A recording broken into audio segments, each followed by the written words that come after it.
The Council's official designation for Earth's natural satellite was Catalog Entry 7 Null, Meridian Dust. Not a name. The dismissal was formatted as a number. Ambassador Sarah Voss had read the full diplomatic transcript 3 times before she finally understood what the Council had actually communicated. Not indifference. The Council had communicated something more deliberate than that. This was a state of mind that demanded sustained effort. She sat in the gallery of the Meridian Chamber on Conclave Station 7, a woman of 43 with gray threading through dark hair she kept pulled back with mechanical precision, and she listened to High Counselor Dresch of the Vathari Collective recite the updated territorial assessments with the tone of someone reading a grocery list. Sector 9 remains unchanged, Dresch said, their 4 tympanic membranes vibrating in the low register that indicated bureaucratic finality. The Vathari didn't have mouths in the human sense. They had layered membrane structures along their jaw ridges that produced sound the way a cello produced sound, through resonance, through pressure, through something that vibrated in your chest whether you wanted it to or not. The Sol system's third body retains Class 4 habitation status. Its orbital companion retains its long-standing classification. Celestial Corpse, murmured Delegate Pieronen of the Olesai Accord, not troubling to lower their luminescent throat sacs. The Olesai communicated partly in spoken language and partly in bioluminescent pulses, and the yellow-gold flicker that accompanied Pieronen's words was the Olesai equivalent of a smirk. Several other delegates reciprocated, sending a ripple of gold and amber through the non-human section of the gallery, akin to a tide receding. Sarah wrote nothing on her data slate. She had learned, in 11 years of serving as humanity's primary diplomatic observer, that writing things down during moments like this gave the Council the satisfaction of knowing they had landed a blow. She kept her face neutral. She kept her breathing even. She had a great deal of practice. A Vathari cartographic team conducted the surveys 4 decades ago, during the early years of humanity's provisional membership in the Council. The team had spent 6 days in lunar orbit, catalogued the surface composition, measured the internal density gradients, and filed a report that was precisely as thorough as it needed to be to justify the conclusion they had already decided on before they arrived. Resource depleted. Geologically inert. The resource has no extractable value, even at standard processing costs, which further diminishes its potential for economic development and investment in the area. It lacked strategic significance due to its close proximity to a world where human activity is monitored. The report had been filed, archived, and never revisited. This was the foundation.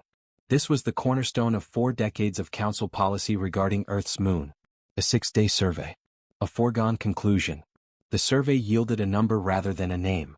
The survey had never measured the secondary density gradients, nor had any Council instrument been precise enough to do so, or even to notice and report it.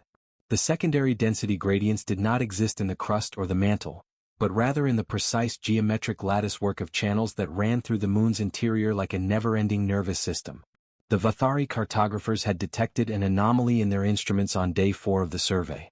Their equipment had flagged a pattern of subsurface thermal differentials that didn't match any known geological process. Their team lead, a senior cartographer named Vathsaren, had reviewed the data for 12 minutes. Then she had recalibrated the instruments and run the survey again with the anomaly detection threshold raised by a factor of 8, which was standard practice when initial readings seemed implausibly complex for a body of low designated value. The recalibrated survey detected nothing unusual. The original reading was recorded as an instrument error. The report was filed. Sarah Voss didn't know about Vathsaren. She didn't know about the 12 minutes. She didn't know about the recalibration. She would, eventually. But that was later. For now, she sat in the gallery, breathed evenly, and watched the Council move on to the next item, understanding at a level below language and conscious thought that the dismissal of Earth's moon was not bureaucratic laziness. It was a choice someone had made. A long time ago, and everyone who came after had simply agreed to keep making it, because the alternative required acknowledging a question that was more uncomfortable than an answer.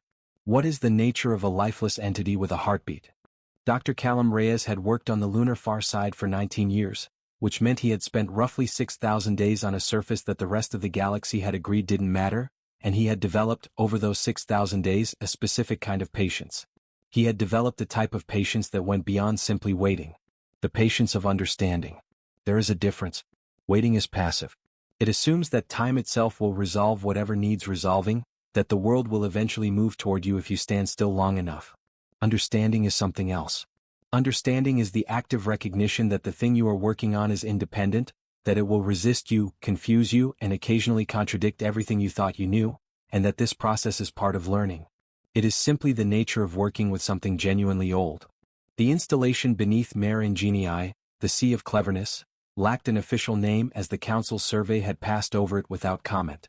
The 17 engineers, physicists, and theoretical architects who worked there called it the Loom, because the first researcher to map the interior channel structure had noted that it looked, under certain imaging filters, like the inside of an extraordinarily complex textile machine.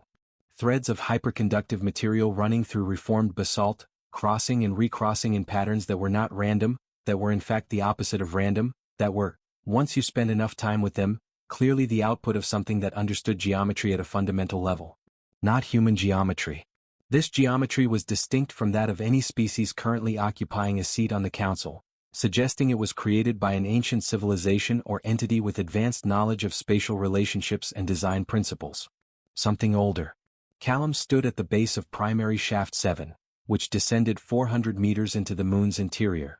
He looked up at the cross-section of the channel network exposed by the shaft wall and felt the same thing he felt every morning when he came down: absence.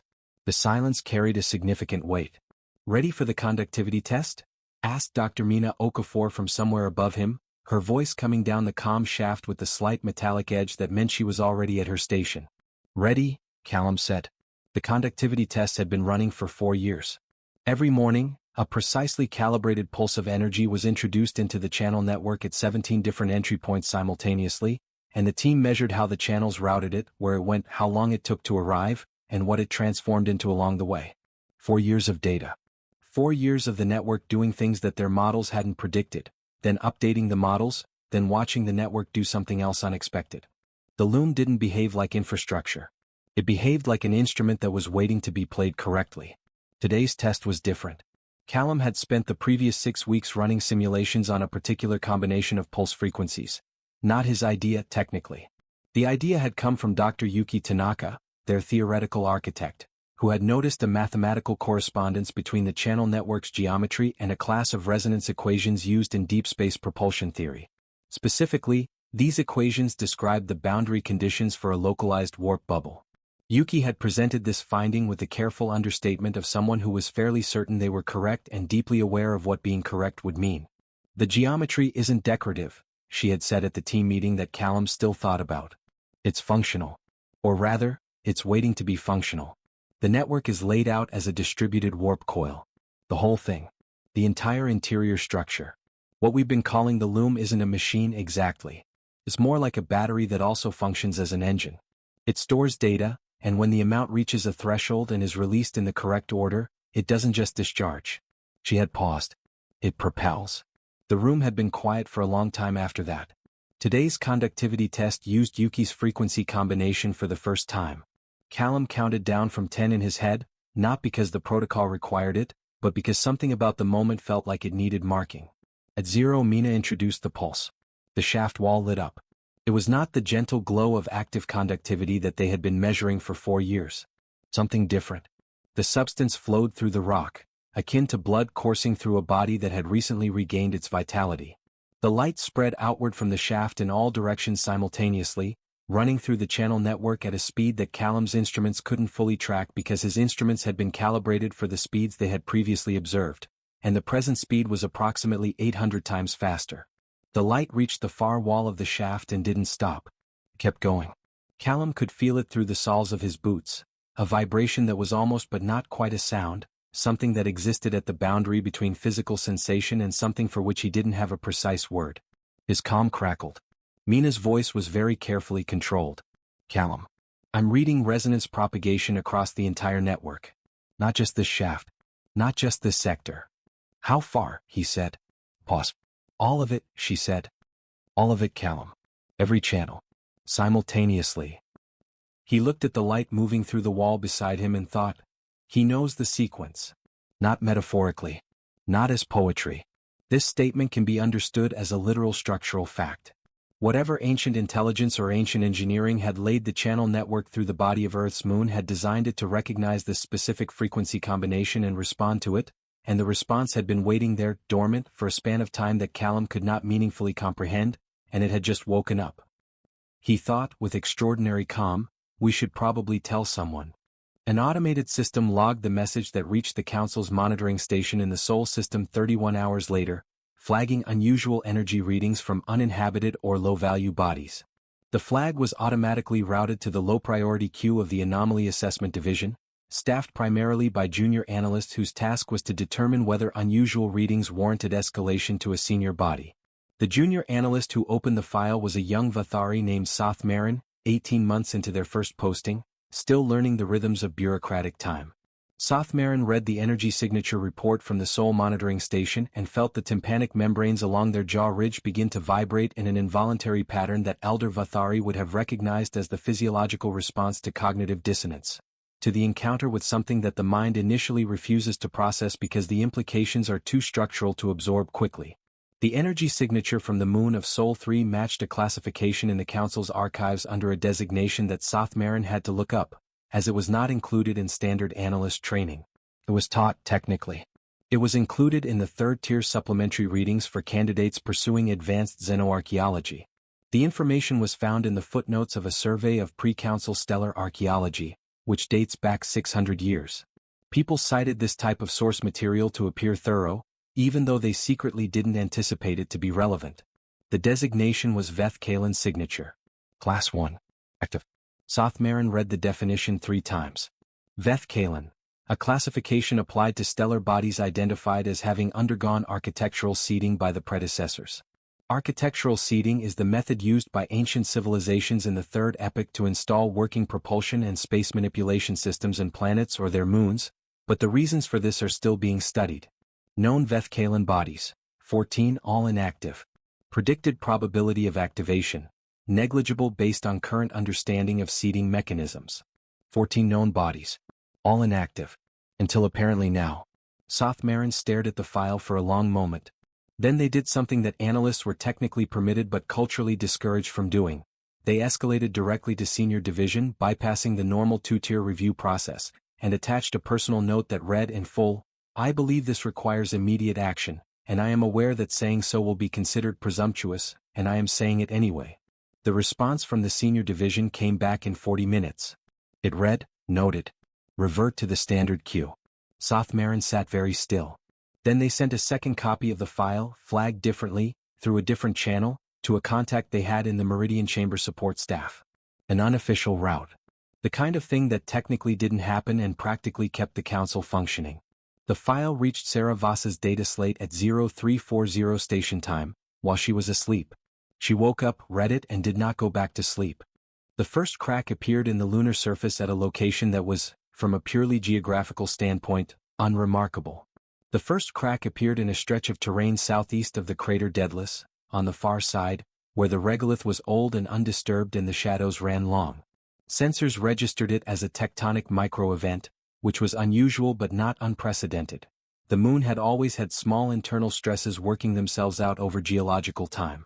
What was unprecedented was what happened next. The crack propagated.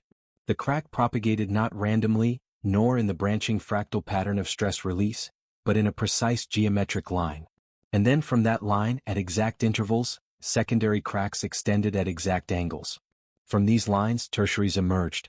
The pattern spread across 12 kilometers of lunar surface in 47 minutes, and from the monitoring satellite that humanity maintained in lunar orbit, not a Council satellite, humanity's own modest, officially declared as a geological survey platform, Dr. Yuki Tanaka watched it happen and said nothing for a long time. Then she wrote something. Callum, beside her at the monitoring station, looked at the pattern spreading across the surface imagery.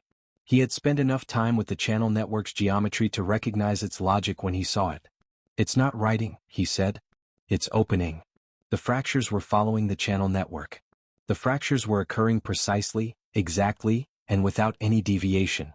The moon's surface was cracking open along the lines of the loom itself, like a seed case splitting to release what had grown inside it. The loom refers to the intricate network of channels on the moon's surface. The loom refers to the intricate network of channels on the moon's surface. The hyperconductors were changing beneath the crust, running along every channel throughout the entire network. For 19 years the team had measured them as passive, conductive, responsive but not generative. Now they were generating. The energy entering the channels did not match the energy entering them. The channels were drawing on something internal, something that the instruments kept measuring and the models kept failing to describe accurately because it didn't behave like any energy source in the current scientific literature.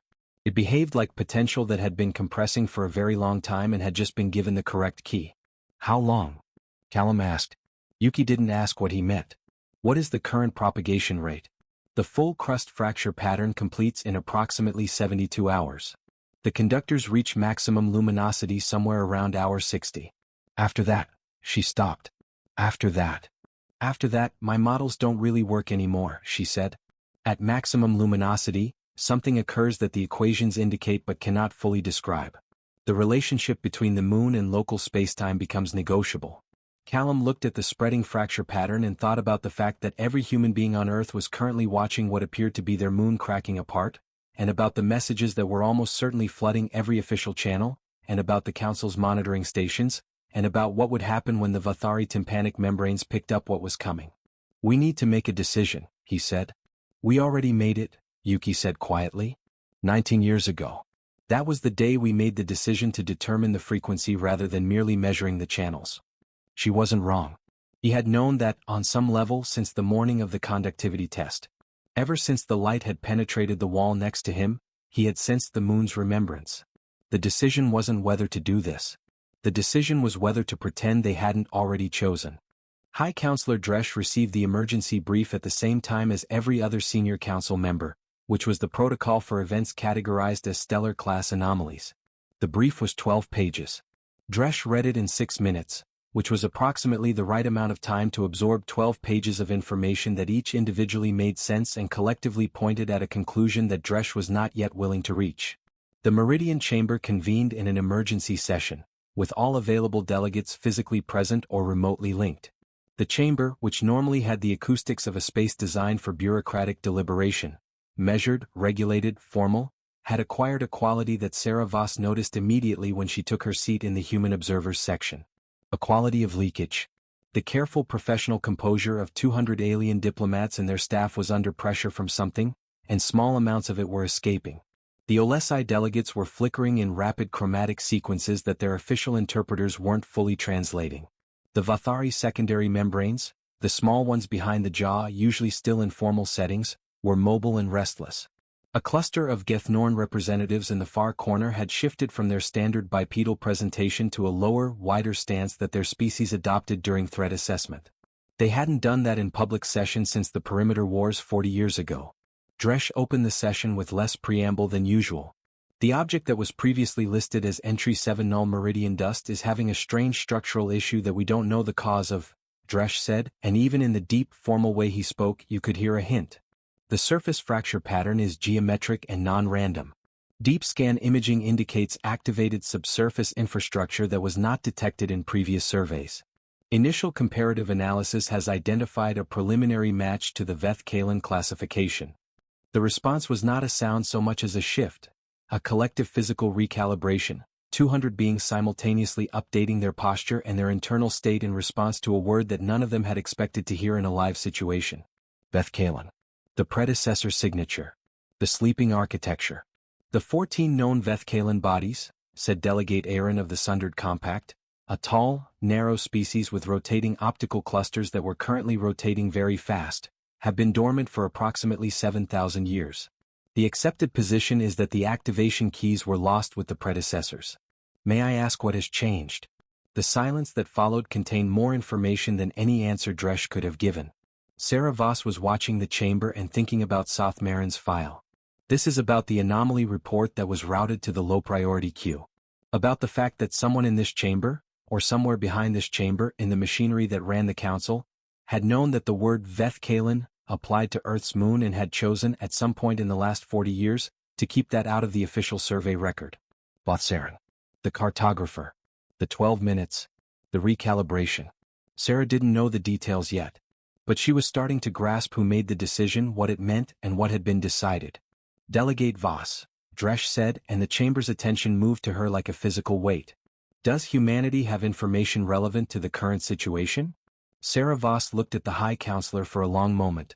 Then she said, humanity has been conducting geological surveys of the lunar interior for approximately 19 years. Our findings were not formally reported to the Council because, as the Council's own surveys had determined, the object was classified as resource-depleted and geologically inert, and therefore outside the Council's reporting requirements for active bodies. Every word was precisely accurate. Every word was also, she was aware, doing significant work that the words themselves did not visibly perform. What did your surveys find? Dresch asked. They found, Sarah said, that the previous classification was incomplete. There was a philosopher on the research team. Not officially. Officially, Dr. Jonas Weil was listed as a systems theorist, which was accurate in the way that describing the ocean as a body of water is accurate. He had spent the last 11 years at the lunar installation thinking about a question he had only partially articulated to his colleagues because articulating it required confidence in the question's importance that he had sometimes lacked. The question was, what does it mean to inherit something from a civilization that never knew you existed? The predecessors, the Council's term for the civilization or civilizations that had seeded Veth-Kalen infrastructure across the galaxy before the current member species had developed spaceflight, were not humanity's ancestors. They were not anyone's ancestors as far as the archaeological record showed. They were simply prior. They had existed, done extraordinary things and ended, leaving behind 14 known objects of incomprehensible engineering and no message, no explanation and no indication of intent. One of those objects had been intentionally placed in Earth's orbit. Jonas had thought about this for 11 years. The moon was not a human artifact.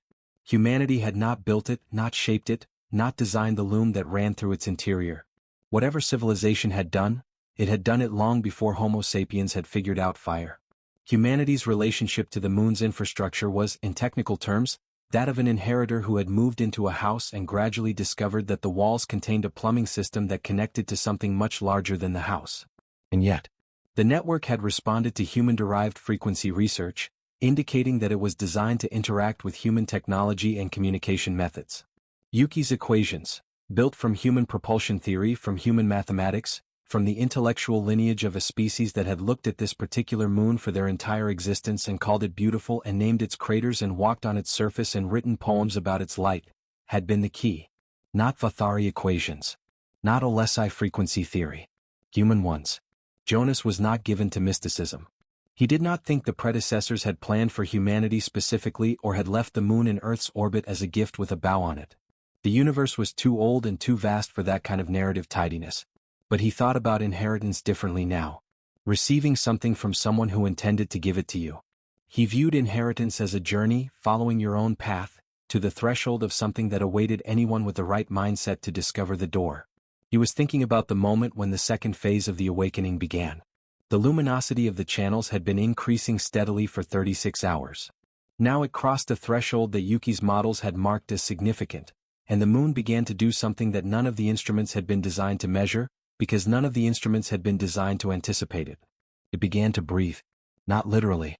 But the gravitational readings around the moon, already slightly anomalous, slightly different from what Newtonian mechanics predicted, began to pulse. A regular rhythm. The expansion and contraction of the local spacetime metric were so subtle that the instruments nearly missed it. Almost. Callum caught it on the tertiary gravity sensors that he had added to the monitoring array 3 years ago on a hunch he had never been able to fully explain. He watched the readings and thought of the first conductivity test, the vibration through the soles of his boots. He opened the comm to Jonas's quarters. "I think you should come look at this," he said. Jonas came. He looked at the readings for a long time without speaking. Then he said, "It's preparing." "For what?" "The next step," Jonas said. "Whatever comes after breathing is moving." On Earth, 72 hours after the first crack appeared, it was night over the Pacific, and the moon was visible from 10,000 ships and 100 coastlines, and what people saw was something that the human visual system was not designed to process calmly. The moon was glowing. It was not the familiar, ancient reflected light of the sun, which was among the first things every human child learned to recognize. This was something from inside. Geometric lines of cold light tracing the fracture pattern across the surface. The fractures that had opened along the loom's path, pulsing in a rhythm that the instruments at the lunar installation were calling respiratory and that people watching from Earth, without instruments, felt in their chests as something they couldn't name. In a small town in New Mexico, a 70-year-old woman named Ruth sat on her porch and watched the moon and said nothing to anyone and cried, without distress, for approximately 20 minutes, and then stopped and felt different afterward in a way she never found words for. In Lagos, a 9-year-old named Deo was supposed to be asleep and was instead watching from his window and said to no one in particular, "It's waking up." In Moscow, in Beijing, in Nairobi, in Lima, in every place where the moon was visible, people stood and watched and experienced something that was neither fear nor joy but contained elements of both. The feeling of witnessing something that you had been adjacent to your entire life reveal a dimension of itself that had always been there, underneath, waiting. At the lunar installation, the monitors were running so many data streams simultaneously that the processing systems were queuing inputs, creating a slight lag between reality and measurement. Callum had stopped trying to process all of it and had started prioritizing. What mattered most was the core temperature, the channel luminosity, and the gravitational pulse readings. The core temperature was rising toward a threshold that Yuki's models described as ignition adjacent, a phrase she had invented because no existing terminology was adequate. The channel luminosity had reached maximum. Every channel in the loom, the full network running through the entire body of the moon, was radiating at what the instruments measured as their design capacity. 19 years of slow awakening had been building to this, and the instruments knew what capacity looked like now, and the channels were there, fully there for the first time. The gravitational pulse had changed rhythm. It had been steady for the past 14 hours. Now it accelerated. Short, quick pulses like something counting down. "Callum," Yuki's voice from across the room. "I see it. We're at T-4 hours. To ignition? To something my equations describe as ignition but which is structurally more like..." She paused, reaching for words that didn't quite exist. "Like a key turning in a lock that isn't a lock but a door and isn't a door but a passageway and isn't a passageway but a..." "Yuki. A transition," she finished. "A state change. The moon is going to stop being what it currently is and become something else." "A ship," Callum said. "A place that moves," she said. "Which is related to a ship but not the same thing. A ship is built to move. This was built to be, and the movement is something it can do the way a bird can fly, not its purpose but within its nature." Jonas, behind them, said quietly, "It's time to tell Earth." The message that humanity's government transmitted to Earth, and simultaneously to Conclave Station 7 and every council monitoring post in the Sol system, was neither a declaration of war, nor a threat, nor a demand. It had taken 6 hours to write, and the final version was less than 300 words, because every additional word they had tried to add had made it more about human position and less about the thing itself, and the thing itself was what needed to be communicated. Read. To the Galactic Council and to all species receiving this transmission.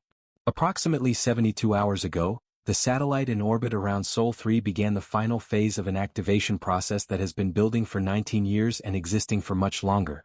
The infrastructure within the satellite is of predecessor origin, of the class your archives designate as Veth Kalen. We did not build this. We found it. We learned its frequency and introduced it, and it responded as it was designed to do. Wait for the right question. In approximately 4 hours, the satellite will undergo a propulsive state change. Based on our models, it will generate a localized warp bubble of a kind and scale that is without precedent in current scientific literature. Where it goes and what it does will be partly determined by the sequence we have been developing over 19 years of research, which includes various simulations and experimental data that guide our predictions. We want to be clear about something. We are not issuing a threat. We are not weaponizing anything. We are reporting as accurately as we can what is about to happen, and we are doing so because you deserve to know. We are also reporting that we intend to guide this process as best we can, using what we have learned. We have been dismissible for a long time. We have been a low-priority queue item. We have been a dead rock orbiting a backwater world. What we actually are is the species that spent 19 years asking the right questions of something ancient and listening to the answers. We thought you should know. Dr. Callum Reyes, Chief Research Officer, Mare Ingenii Installation, Ambassador Sarah Voss, Human Diplomatic Observation Corps. The message was received at Conclave Station 7 with 11 minutes to spare before the Council's emergency session was scheduled to resume. Dresch read it once, then sat still for a moment that those who were present would later describe, in their memoirs and in quiet conversations, as the moment they understood that the world they had been operating in for the last 4 decades had a different shape than they had believed. Then Dresch said to the chamber, in a tone stripped of the deliberate neutrality of a formal council address, "It seems the survey was incomplete. The ignition sequence did not announce itself with drama. There was no countdown visible from Earth, no visible warning. One moment the moon was the moon, ancient, luminous with the light running through its fractures. beautiful in a way that humanity had always found beautiful and now deemed beautiful for an entirely different and additional reason. And the next moment something changed in the quality of the light. The gravitational pulse stopped. For approximately 2 seconds, the moon's gravitational signature, as measured by every instrument in the Sol system, simply ceased to register. Then it came back. Different.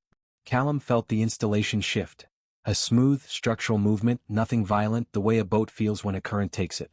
The alarms that should have been screaming were silent, because the engineers who had designed the installation's alert systems had not designed them for a situation in which the body the installation was attached to began to renegotiate its relationship with spacetime, leading to a potentially catastrophic failure that went undetected.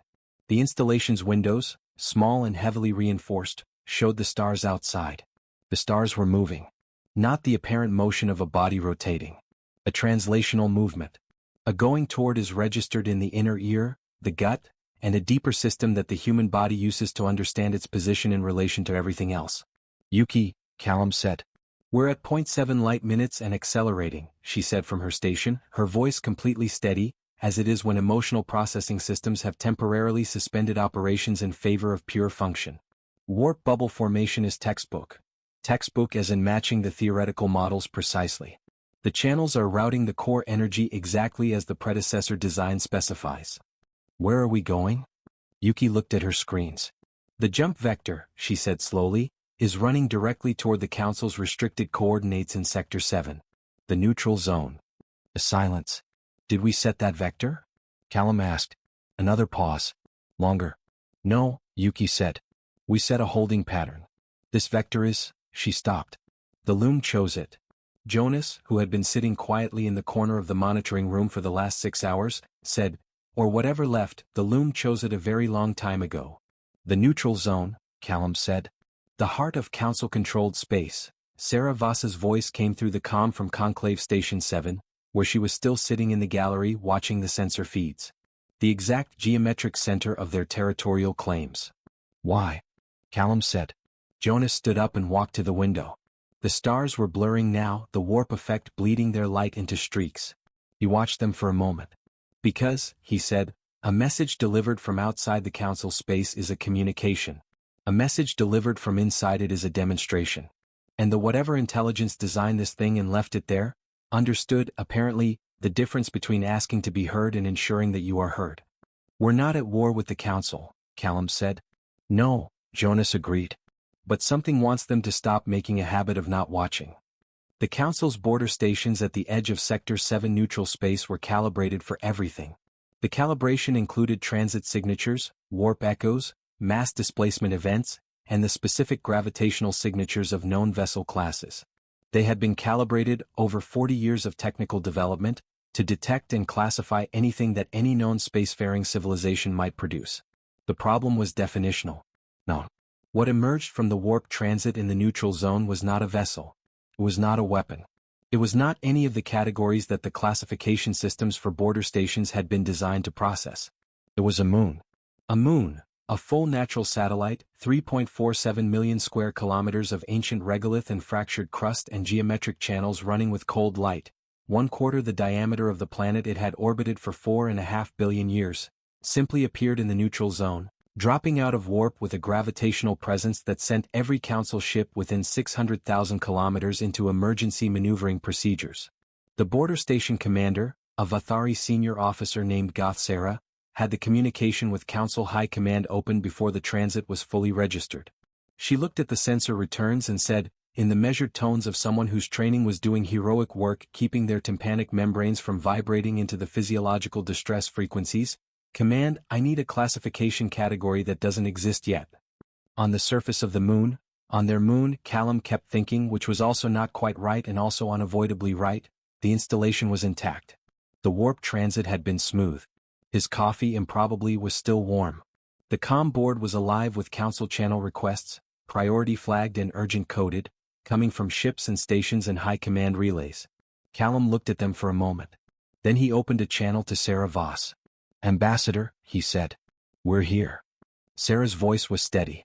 I can see that. The chamber is currently experiencing what I would describe as a productive crisis. What does that mean? It means, she said, that Dresh just asked me formally and on the record what humanity wants. Not what we're demanding.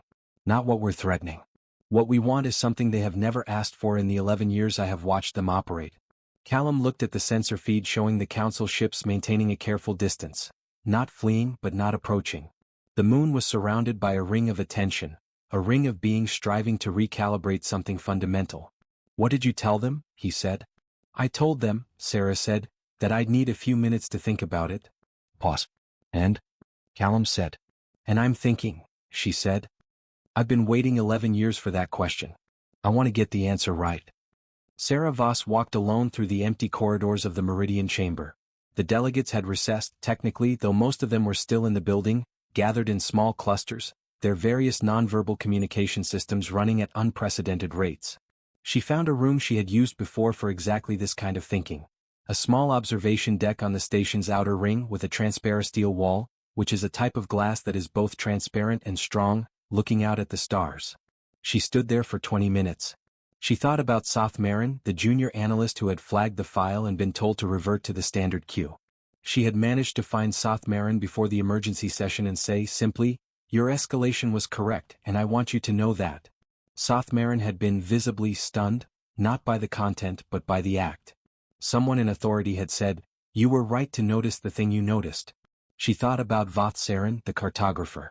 12 minutes with an anomaly reading. A choice to recalibrate. A decision that had seemed, probably, like the sensible thing. Instruments malfunction, high-value survey readings get questioned, that's standard practice. Probably Voth Saren had not considered it to be a choice to hide something. Probably she had considered it to be a choice to maintain procedural integrity. Probably. Sarah would never know for certain. She thought about Ruth on her porch in New Mexico, crying quietly.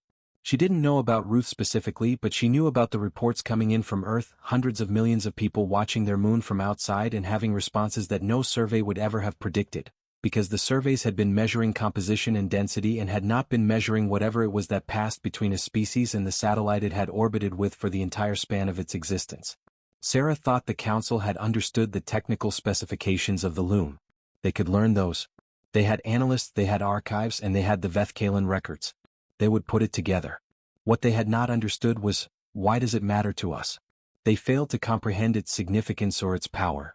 It was not clear why it was dangerous, useful, or strategically significant. Why it mattered.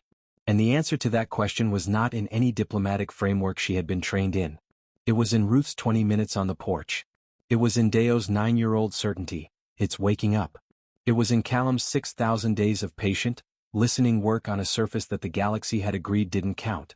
It was in the fact that the loom had responded to human equations, not because the predecessors had planned for humanity, but because humanity had spent 4.5 billion years in relationship with this thing, looking at it, naming it, and reaching for it, and the reaching had shaped the mathematics just enough. You cannot inherit the relationship, Sarah thought. You have to earn it. You must be in it long enough and pay attention, and then you're at the door. She went back to the chamber. She asked for the floor. She stood in the center of it and she looked at Dresch and she said, "Humanity wants recognition of a different kind of relationship to space. Not territorial. Not military. Not commercial. We want the Council to develop, with us, not for us, a framework for acknowledging that a species' relationship to the bodies around them has meaning beyond resource extraction and strategic value. We want the moon's classification updated to reflect what it actually is. We want Soth Marin promoted. We want the cartographic records from 40 years ago unsealed and officially reviewed. Pause. And we want the loom to be studied jointly. By everyone. Because it doesn't belong to us, it was left for anyone who asked the right questions, and we think there are more right questions still to ask." The chamber was quiet. Then Dresch's tympanic membranes, all four including the formal ones that rarely showed movement in session, resonated in a pattern that the Vathari interpreter in Sarah's earpiece translated, after a slight pause, as, "I was not expecting that." "No," Sarah said. "I know." 3 months later the moon went home. Not because it was ordered to. The moon's return was not a result of the Council's demands. The Council had, in fact, spent 3 months arguing about whether to demand it, and the argument had not resolved, and in the middle of the argument, the moon had simply returned to Earth's orbit on its own, following a warp transit that the monitoring stations recorded with great care and that matched, precisely, the same predecessor design specifications as the outward journey. Yuki, the most qualified person, said that the loom appeared to have a preferred state. That whatever the predecessors had built was not designed to be permanently mobile, it was designed to be capable of mobility, which was different. A sleeping creature that can run is not a runner. It is a sleeper with a capacity. The moon returned home, settling back into its orbit with such precision that it took 3 weeks for the astronomical instruments to fully confirm, as they kept anticipating an error margin that didn't exist. It was back where it had always been. Looking the same from Earth as it had always looked, more or less. The fractures in the surface were sealed now, the channels beneath them no longer glowing, the light gone back inside. From a distance, from the surface of the planet it had always orbited, you could almost believe nothing had happened. The only signs of change were the geometric lines. The lines were faint, not luminous, and barely visible except in very specific lighting conditions. The pattern of the fractures remained traceable on the surface, the channels marked not by light anymore but by a subtle difference in albedo. The rock where the crust had opened was very slightly different from the rock around it, and in the right light at the right angle the whole pattern was visible. The entire loom is drawn on the face of the moon. Not hidden anymore. Not dormant. It was present just as a sleeping entity would be. Callum stood on the surface of the lunar far side at the entrance to primary shaft 7, and looked up at Earth in the sky above him. He had looked up at Earth from this exact spot perhaps 1,000 times. It was different now, though he couldn't have said what exactly was different. Not the view. Not his eyes. The relationship between what he was looking at and who was looking was significant. He thought about Jonas's question. What does it mean to inherit something from a civilization that never knew you existed? He thought he had an answer now, though it was the kind of answer that was more like a direction than a destination. It means you carry it forward. Not for them, they're gone, they don't need carrying.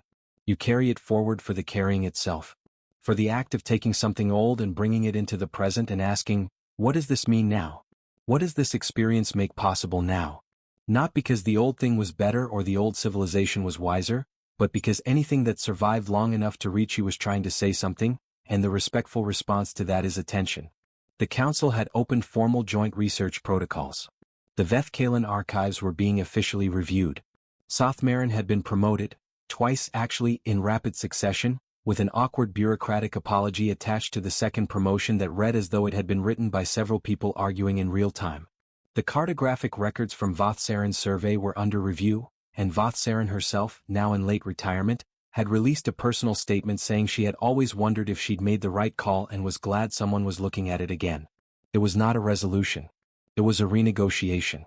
The Council was still the Council, ancient, slow, bureaucratic, and prone to the institutional arrogance of any organization that has operated without serious challenge for long enough. Humanity was still junior, still learning, still figuring out what it meant to be part of something galactic in scale.